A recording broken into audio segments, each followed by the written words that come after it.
Welcome to the Bearded Finisher Podcast, your one-stop show for all things finishing and coatings. Your host, Zach, and a variety of industry experts will guide you through the art of perfecting your finishing and business game.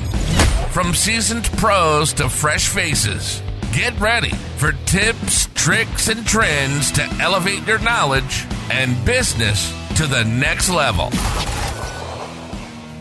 What about like Klingspor? Do you guys distribute your sandpaper to other distributors, or is it just strictly from you? Yes. Actually into our own competitors too, into their shops. So if you're a mom and pop shop, let's say that you're a PPG paint shop, locally owned, and you can buy whatever sandpaper you want to, we can put that in the store. It's simple box though. It's not pretty box. It doesn't look like Gator. It doesn't look like Surf Prep. It's just a simple cardboard box that says Klingspor on it. And it has some numbers on the front, like your grit and stuff. We don't put a lot into the packaging. But the cardboard is actually key to keeping the paper inside the moisture content down. Because I will say that if you have any kind of belts, if you have any kind of paperback discs, you want to keep the moisture out of them as much as possible. So you don't want to store them on the truck, for instance, if you're going to the job site, because I call it tacoing. So if you have a paper disc and you have it in a regular like storage container, for instance, plastic, and you live in a place that has high humidity, that bad boy will taco. And then, of course, if you go try to put it on your sander, it may not adhere right. You may have issues on your performance. Belts is another thing. As soon as you get too much moisture on it, that glue joint pops right off. Moisture is the number one enemy. Yeah, I can see that. Yeah. I remember, who was I talking to? I think I might have been talking to Dino a couple weeks ago when he and I were recording. So in Oklahoma, where I had my facility, finishing company, I got into a lot of high gloss polishing and fell in love with Mirka. Still love Mirka. Love their abrasives. And my rep was there, and he would always come out to the shop and drop stuff off and, hey, see what you think of this. What are you working on? But he dropped me off, and I don't know if they sell it, but he's like, we're testing out this 3D printed paper abrasive. And it was a 3D printed. He showed me pictures of how they cut it. It's 5-inch and 6-inch, and he gave me a handful. If they do make it, still, they are stupid. Because It lasts a long time. I think we went through at least 10 kitchens With one, with those few. With you had like a 150 and then like a 380. I mean, and you were doing primer with that 380 and it was like not a net, but it had some holes in there. But because it was 3D printed, it was paper, but it was like a weird paper that it didn't build up, but that stuff cut forever. I mean, it never got, it was the craziest paper. And I was talking to a guy who has a tool company. He uses a lot of Mirka, and he's like, I've never heard of that. And I'm like, man, I'm talking 5-7 years ago when I was, 5-7 years ago when I had some. And I've never even looked to see if they still sell it, but it was some awesome paper. And I was like, man, 3D printed, because the way they cut it to replicate how the silica sits on the glue, it just never went anywhere. And it was some fun stuff. I'll look and see if I can. That's interesting because 3M's notorious for doing research and development and never giving you the product in the end. They'll change it to something else later. And Mirka, I haven't had that so much, and usually Sia doesn't do that either. A lot of the European brands don't do that. If they do something and test it and they're giving you samples, they're pretty much going to have it to market. So it'll be interesting to see what that is. Yeah, I'll be interested to see. So is all your guys' stuff, do you guys do any manufacturing here in the States, or is it all still in Germany? Converting manufacturing. So what it is like, think of the textile industry in Germany. Other than making all the abrasives, they make them in giant rolls. Yep. And then they ship them over here, and then we get the giant rolls in at the plant, and then they'll turn them into discs, sheets, rolls, belts, whatever the case may be. So yeah, a lot of that it's a converting manufacturing facility, but it's huge. I mean, I don't remember what the square footage is. They just added on to it. They have a whole robotic warehouse now. I mean, I don't know. I enjoy going over there every once in a while just to see the amount of innovation that they're adding to it is pretty cool. But it's still also run like it was when it first was built. And like, I think the new warehouse, well, let's call it the new warehouse. It's the second warehouse is 96. And some of the same people still work there, which is really neat. That is pretty awesome. Yeah. That says something. So is it still, so I mean, if it's, so the parent company is still in Germany, or is the U.S. division separate, or is it a subsidiary? Nope. It's a subsidiary. So in Germany, they only wanted to be in Germany. And then when Mr. Christoph Klingspor came over to the United States, that opened up the worldwide network, because as that actually was a success, then they moved to Canada, Great Britain, India. They moved all over. And they finally put one, I want to say, in China, because they were real hesitant for a while. I think they put one in there 2018, 2016, somewhere in that neighborhood.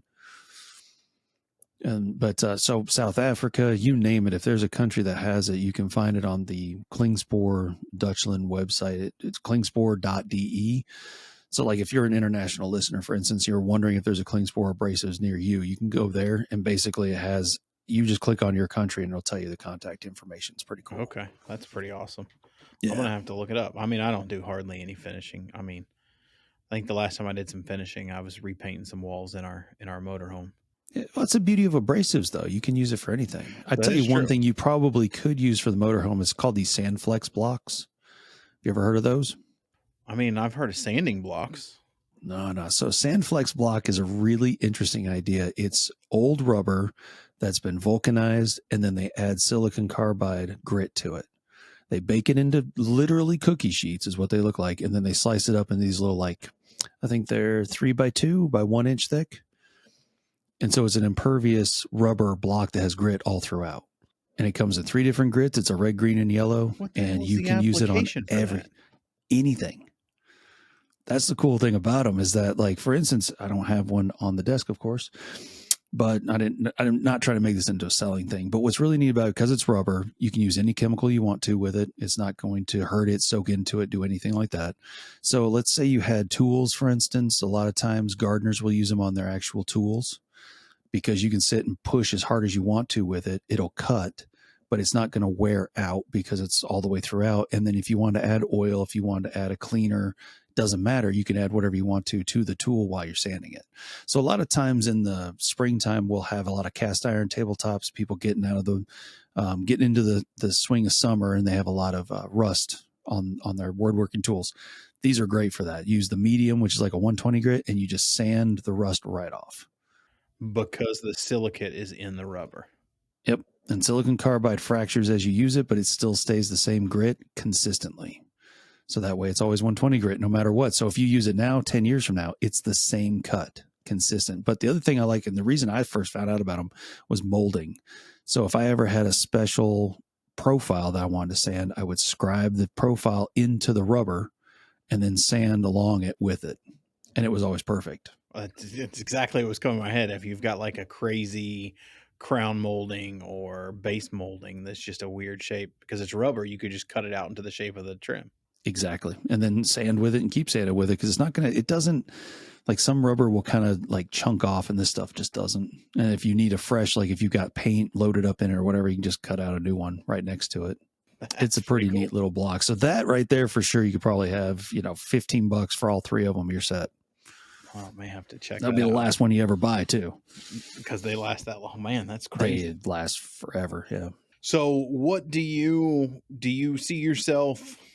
We'll kind of get back into the finishing side, because we can go back and forth. But do you see yourself moving full time into the finishing, or staying on with Klingspor? You'll get it. It's all right. It's not the first time. No, I would really like to. And at the same time, I would miss the customer part of it, because I really enjoy talking to people. Because, I mean, the beauty of this job is that it doesn't matter if they're a big YouTuber. If they want to call and have a question, they can. If they're a huge cabinet shop that's like, hey, Mike, we're doing this new thing now. What do you guys think you should sand with that? I absolutely love that. Not that I'm a know-it-all or anything. It's just the fact that someone would call and say, "Hey, I've got this really crazy thing. What do you think?" And it's kind of like a brainstorming session every time they call.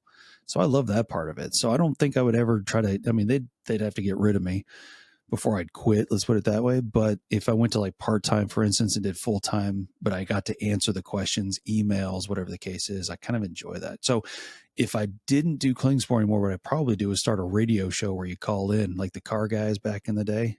Yeah. I love that whole format to where anyone could call in with a question. If you got someone else next to you that knows more about certain areas and you can bounce off each other, because the Whatnot podcast was kind of that idea that Chris and I had started. When was that? 21, 20, somewhere in there. But the podcast that we used to have was all about basically just answering the questions that were constantly every day on both of us. You know, because Chris is the other. Yeah, Chris Smith is the other guy over at Klingspor's Woodworking Shop. Okay, he's been there for, I don't know, 20 years. But what his deal was is that he got into the areas that I didn't want to get into.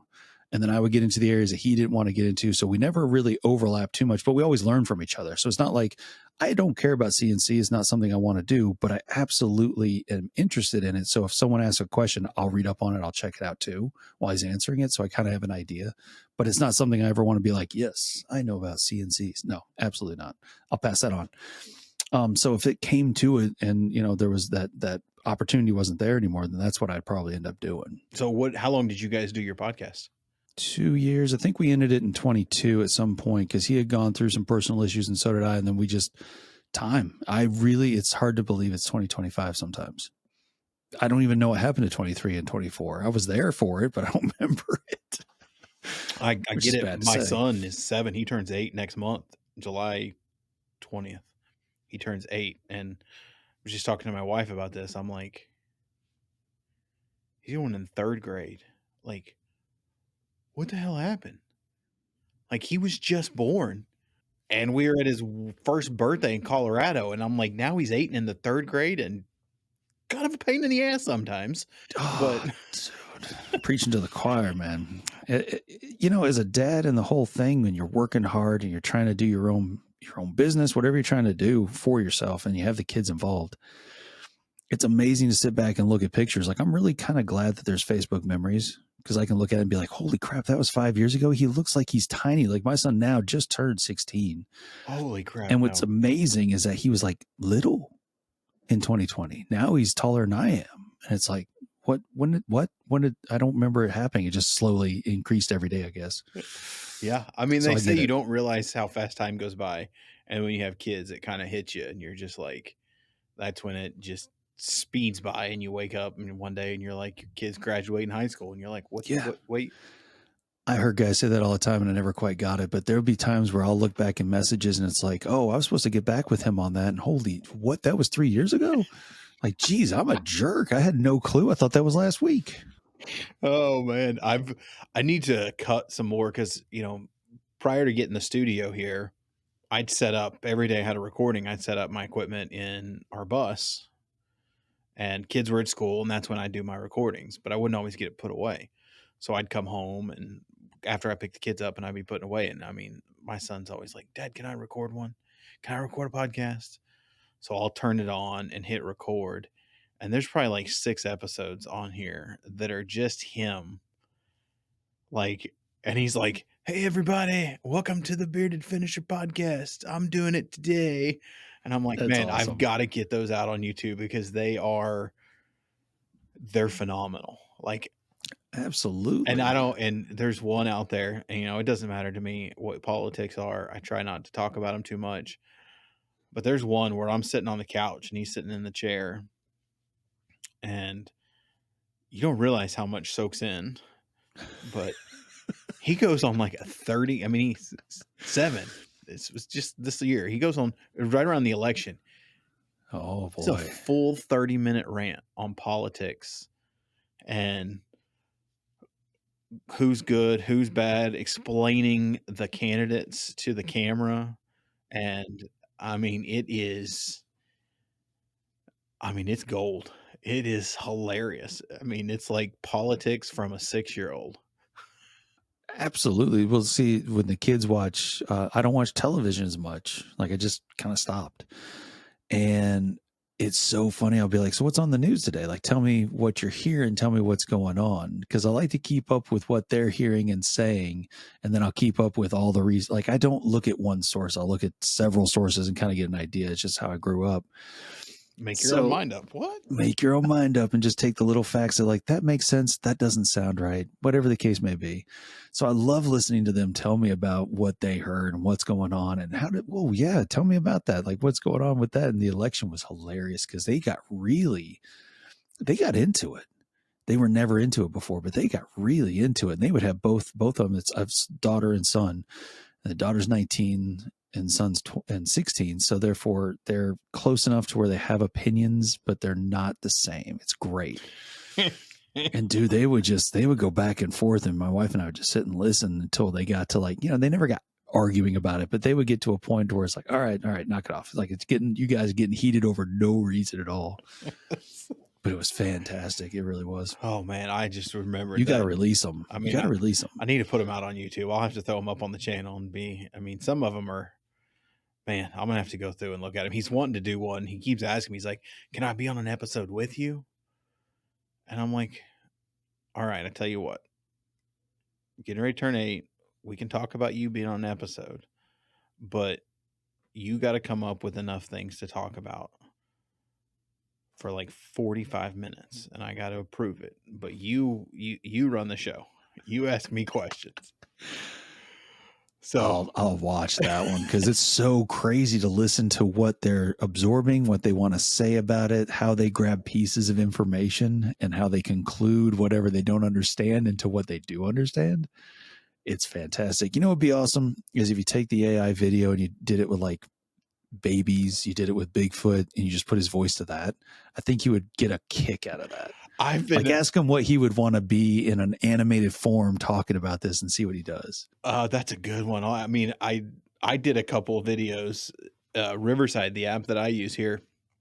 Doesn't do the ape, the gorilla or whatever you want to call it. But it does the babies, it does cartoons, and it'll re-render the video. So I did a couple that I've shot out as reels out on social media. And I mean, it was so funny because it did me as a baby and I showed it to my son and he's like, is that what you look like without a beard? That makes sense. He had never seen you without He's never. I mean, my wife seen me with a goatee, but within 30 days, I started growing a beard out.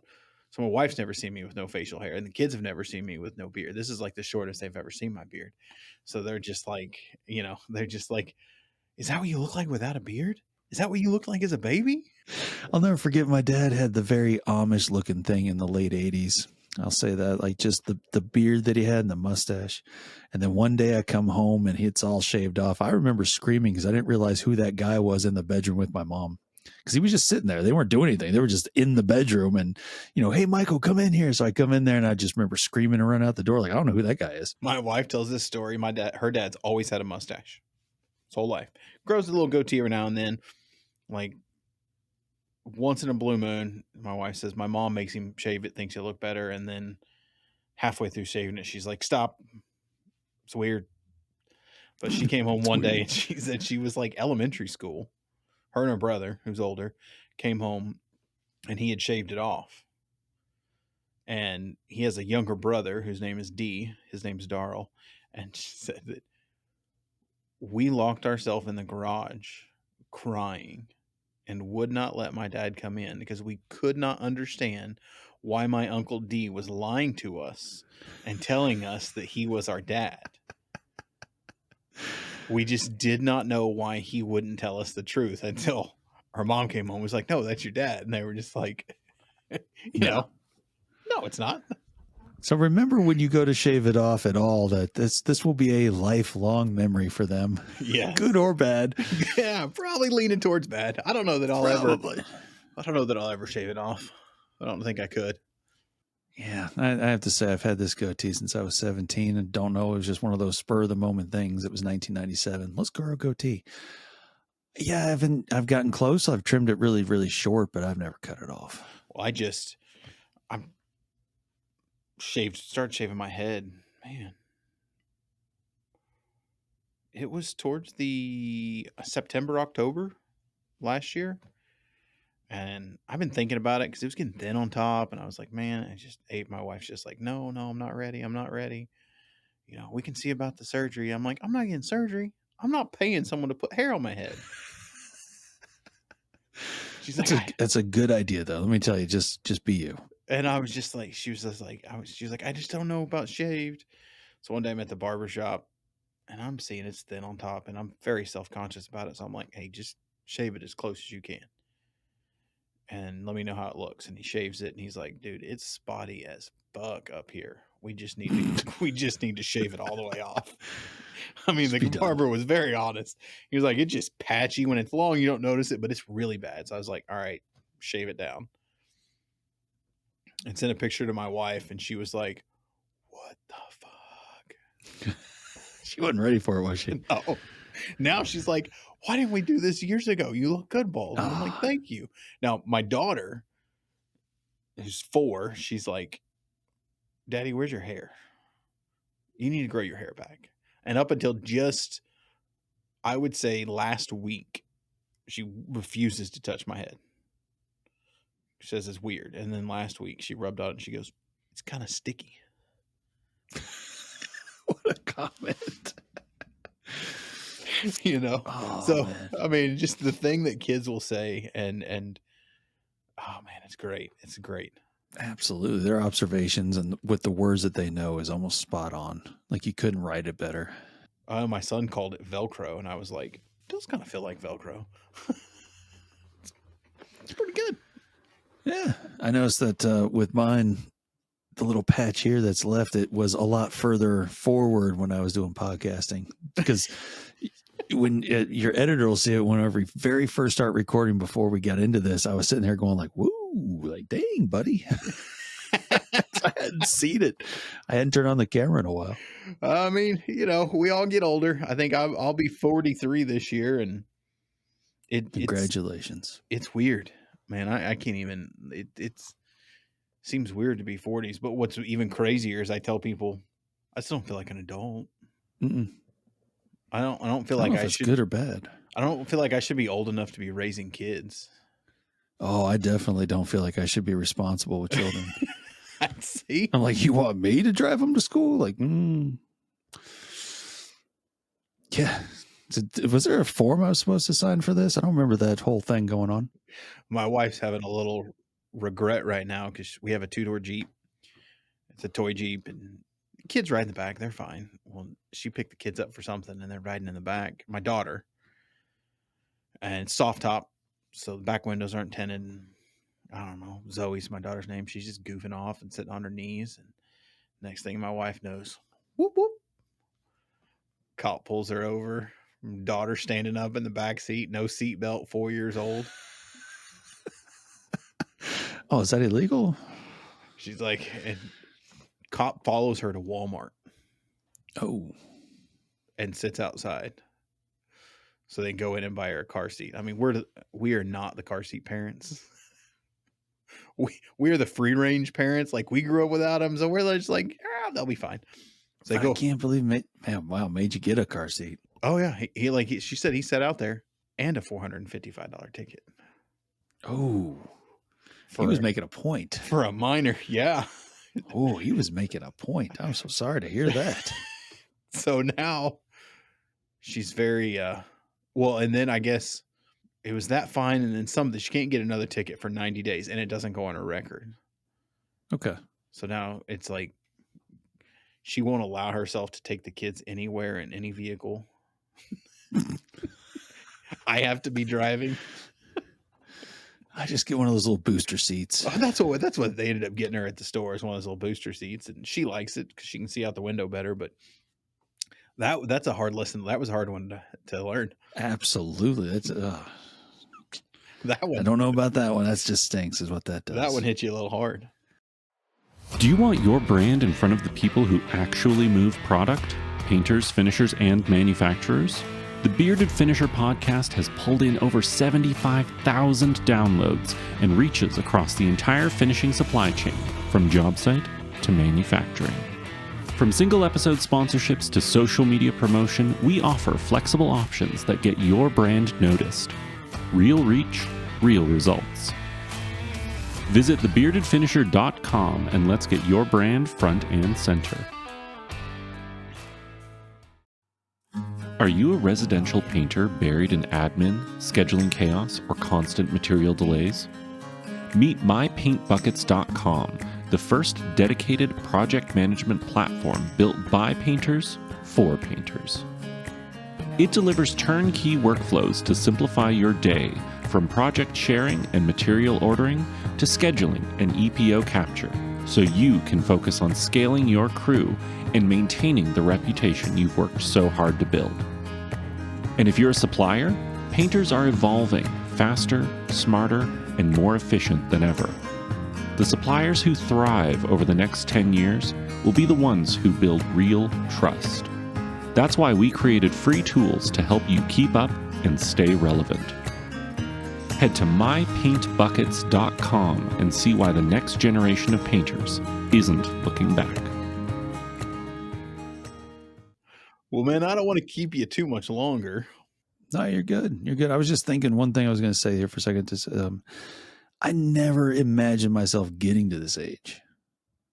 Like when I was younger, I was like 45. Like I'll never get there. I'll be dead by then. And now that I'm here, I'm like, God, I'm sore. That's all I could say. Well, everything hurts. So you see, I've got this is a funny story. Yeah. I've got this K-tape on my knee. So I own another business where I do RV and utility trailer rentals. So I have a bunch of RVs and a bunch of flatbed car haulers and stuff, and I rent them out. And I have a dually pickup. I have a gooseneck hitch and a fifth wheel hitch, and I had to take the fifth wheel out. So my wife's like, "Be careful, that thing's heavy. Don't you hurt yourself." I mean, she's been in Israel. She was on the last flight out of Israel before they shut down the airport. Oh boy. Yeah. But so she's freaking out that I'm going to hurt myself. And she gets back into town. And then she was out of town when it happened. I think it was Alabama or Israel? I can't remember. But she gets back into town. And I'm sitting on the couch and I've got ice on my knee. And she's like, "I told you not to lift that thing." And I'm like, I was changing the light bulb in the bedroom and my knee did something weird. Oh. And she just starts dying laughing. I'm like, I'm old. I get it. Don't make fun of me. Lifted like a 350-pound steel structure out of the back of my truck and walked it like 20 feet without a problem. Go to change the light bulb and my knee quits working. It was that extra bit of weight from the light bulb. Yeah, it's like getting old, man. It's not fun. I mean, I don't get how things just break or get sore the next day. And I'm like, I don't remember sleeping wrong, but man, my neck is like, and then a week later, it's like, it's still there. It's not gone away yet. What's happening? She keeps telling me, she's like, "You need to go to the doctor." And I'm like, "I'll be fine. It feels better than it did yesterday. And that's better than the day it was before. So it'll eventually it'll get there." Like, we don't need a doctor. We don't need to bring a doctor. And then you re-injure it by a light bulb. Yeah, totally get that. Well, I was going to say my father-in-law, I remember asking him, because my dad passed away years ago. So my father-in-law, I lean on him quite a bit. And I remember we were just having drinks one night and I was like, "So when do you feel like a grown-up?" Like, I mean, he's 72, still goes skiing, still very active. I'm like, "When do you feel like an adult?" And his answer was, "Well, for me, it was when I had to wipe my dad's butt because he was in a wheelchair," which was like 10 years prior to that. So I'm like, well, it's good to know that I'm not the only one who doesn't feel like adult, and he was in his 60s, so I'll take it. Yeah, absolutely. I don't know what it is. It's going to like flip a switch that says you're an adult. I mean, you get bills and you have all that fun stuff, but you had that earlier in life too. So I don't know. I guess that makes sense though, when you're having to do that job that really would put you as being an adult. That makes sense. And I'm like, well, I guess I'll never be an adult. And he was like, well, I didn't mean it like that. And I'm like, no, it's okay. I'm not wiping any van's ass. I'm good. I'll just My dad's bypass not that here, adulthood. so I just don't need to be an adult. I'm good with that. It was just a subtle way of telling him that you'll have to get his daughter to wipe his butt. Yeah, I'm That's not what that wiping your was. butt. I didn't even think about that, but that's a good point. Yeah. It's a nice subtle way of putting it. I like that. Well, man, this was an awesome conversation. I do Thank you. like to end every episode with 2 questions. The first one is, what's Mike outside? I mean, clearly you have 2 jobs, so there's probably not a ton of free time, but what's something interesting or a hobby that you have that's not finishing related? So I've always been into music, and with the recent, I don't know, technological advance into things, I write music, and I have a lot of fun doing that. And the reason I started doing it was for Klingspor. Instead of paying money for like a licensed song. Oh my God, it's so expensive. Exactly. I was like, well, I mean, it's like, I can do that. Like it's not that it's not hard. I don't want to put anyone down who's doing music because it is ridiculously stupid hard. But I was like, I can just do something on piano, but it would force me to learn the piano, which is something I didn't do since I was 6. I did it and I was like, yeah, it's not for me.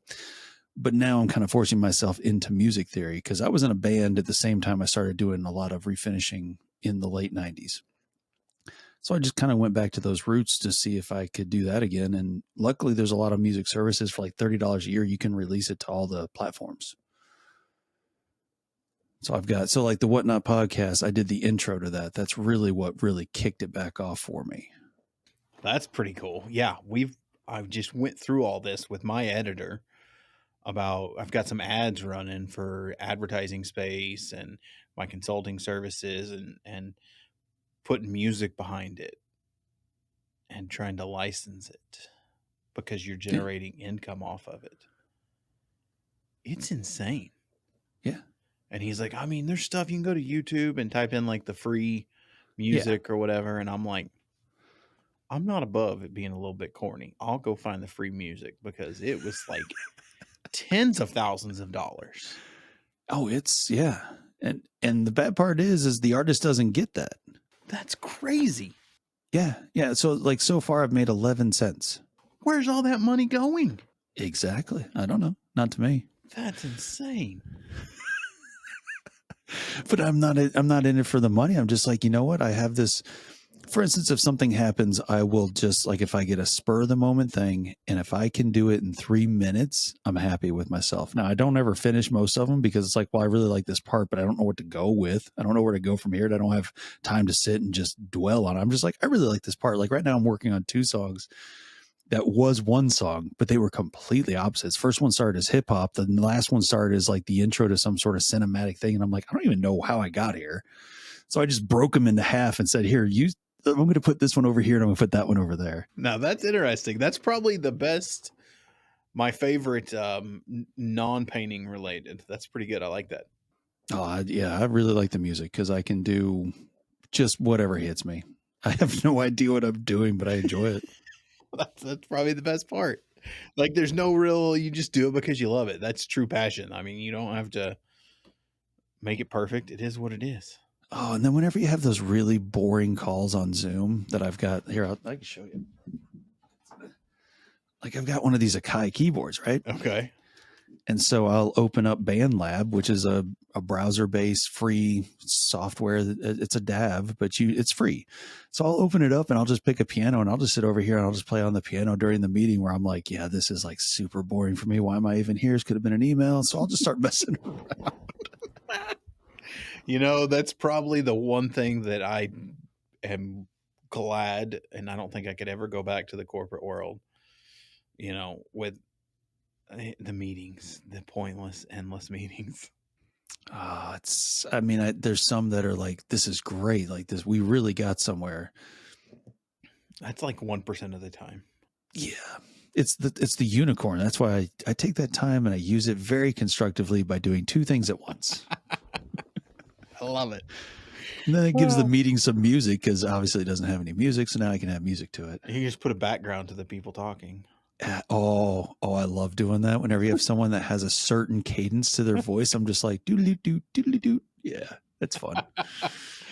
Nah, those Dude, you meetings want would be music? fun to You sit let on. me know. I will throw you music. I have so much stupid random music, and it's not like it's not really bad. It's not like the Fox song, What Would the Fox Say, or anything like that. It's just simple stuff, you know. I'm just learning scales is what a lot of it is. That's crazy. But I'll throw you music. You ain't gotta pay me for it. I'll just give it to you. I like it. It's a lot better than, God dang, it's crazy. Like I'm working on another one now, and I mean, I'll just sit there and YouTube. I think it's free license or something. He told me what to search, and you just search and you just play and you just click.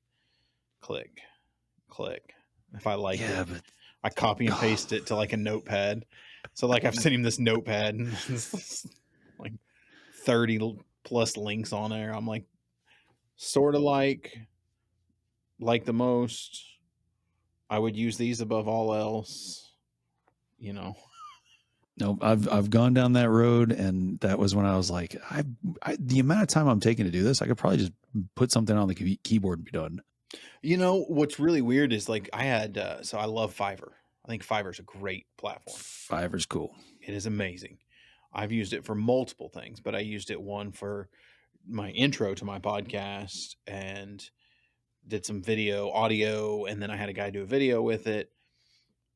But I reached on there to get some music for ads, and like they want X amount to make it, and then they want it's like thousands of dollars a year to keep using it. Yeah, I get it because there is a lot of money to be made in that if you're going to get that. But that's like high end corporate stuff where that music's going to really connect with whatever the marketing message is. I do understand that, but that's not everybody. I mean, I get it. That's how they make their income, and I'm not mad at them, but I'm also not going to pay them. Yeah. I mean, you got to make it reasonable for what you're doing. Exactly. That's all. So, final question. Yeah. This is the fun one, I think. You today, Mike, 45, out to lunch, runs into 19-year-old Mike. What's the top piece of advice you're going to give him?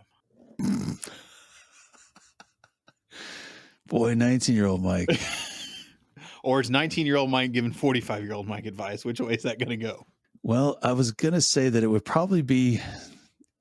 be that, you know what? So when I was 19, no, when I was 18, I had the opportunity to go to the Universal Technical Institute scholarship, 100% scholarship paid. So I go work on cars. My dream was to go work on NASCARs, go work on drag cars, go work on something with engines that we could go down the track. But I was in a band at the time, and I thought that was more important. So I picked like that. every 19-year-old should. Like every 19-year-old. So I think if I ran into 19-year-old self, I would say, you know what? There's time for that later. But at the same time, I wouldn't trade those years of being in a band, touring, meeting artists, seeing those artists grow. I wouldn't trade any of that. I really wouldn't. I would probably tell myself that it's okay. It's not going to be the easiest path at all. But the memories I'm about to create into 21, because I mean, when it got into being 21, that was the new metal era. That was 2001, right before September 11th. That entire scene in that back in those days was just insane. You could go anywhere, do anything, and it was like everybody wanted to see you. It was so cool. So I wouldn't trade any of that.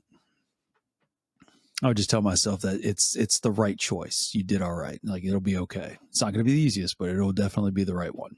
I saw this, and it reminds me of this. I don't remember what her name was. She's on social media, and she's sitting down at a podcast, and she was like, if I could tell people anything, younger people, and I say, try to make a podcast for all ages, but it's my show. I can cuss.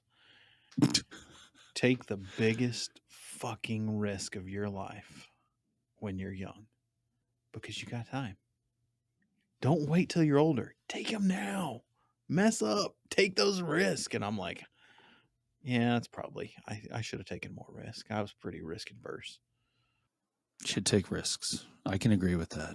I've learned more by failure than I have by playing it safe. Yeah. There's always something good that comes out of the failure on the other side. It's never worse. There's always something positive that comes out of it. I mean, and now, you're always afraid. You're always, and that just kind of gets a little real, but you're always taught, go to work for someone, go do this, go do that, get a good job, get retirement.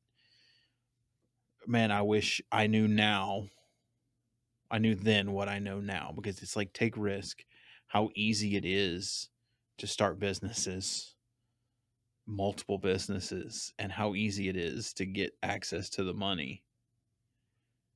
Like, if you know that at 19, there would be so many more entrepreneurs out there, but everything tells you to go get a job and play it safe, and you're like, God dang it. But I think in a way, if we didn't take the jobs then, to see how the things were structured, that when we go to start our own businesses, we know the things we don't want to do. That is a good If point. we jumped in with the money and we started doing things, then we probably would have had a lot more failures to get to where you have the experience of working for someone else, how they like to do their things. You say, that's cool, but it's not for me. So you know how to change and how to finagle things. Like, I definitely think starting a business at 20, it wouldn't have lasted that long. Starting a business at 45, I can see it going for at least 5. I can see the 5-year goal happening. At 20, what job? That's what a good business? point. That's a good point. I'm going to go out and drink. Yeah.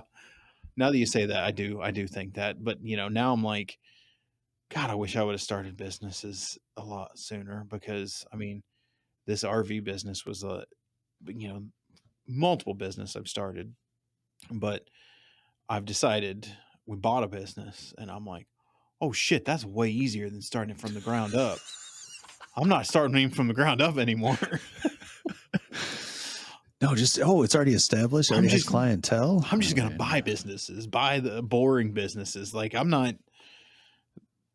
starting them from the ground up. That's for the birds. That takes too much effort. That's for the 19-year-old. That's exactly for the 19-year-olds. Yeah. That's when you got enough time and energy. Yes. Now the kids go to bed at 9. You're like, it's 9:30, too early to go to bed? Yeah, or it's like, can I get something done before 11? Probably not. Just go to bed. Yes. Yeah. Yes. Oh, man. Well, this has been an awesome conversation. Had a lot of fun. This has been good. Thank you for inviting me. I really appreciate it. I appreciate you coming on. Definitely have to have you back on. We can anytime do a round robin and maybe get Chris on. Yeah, and I can get him. And then if you want to start doing, the thing you were talking about earlier, and I'm sorry, I don't remember if it was in between or not, but the having like a finishing thing, how to get started, materials. Yeah. If I can be a part of that would be fantastic. Oh, because definitely. I can do that. I'm in. Let's talk about it. Yeah. Well, if you guys aren't following Mike, you've got Klingspor Woodworking. And what's your social media, Mike? I'm at Duff Style. So DuffStyle. I feel like I need a Duff beer right now. Yes. That was the nickname back in the band, and I just kind of kept it. But the YouTube channel is Finishing from A to Zig. Okay. And I don't have a lot on there. I had some that I did, but I'm definitely going to be cranking out some more, because I get a lot of questions, and I think a video would just be easier to answer it. Yeah, definitely. Make sure I get those, and I'm going to put them down in the show notes so you guys can go follow him, check out his YouTube channel. If you're not subscribed to mine, man, get down there, push the subscribe button. It helps me a lot. Again, Mike, dude, awesome episode. Thanks for coming on. And you guys stay tuned for more episodes coming up. We'll see you next week. And that's a wrap on this episode of the Bearded Finisher Podcast. We thank everyone for joining. Keep hustling, keep learning, and never settle for anything less than your best. Remember, the path to perfection is a journey, not a destination.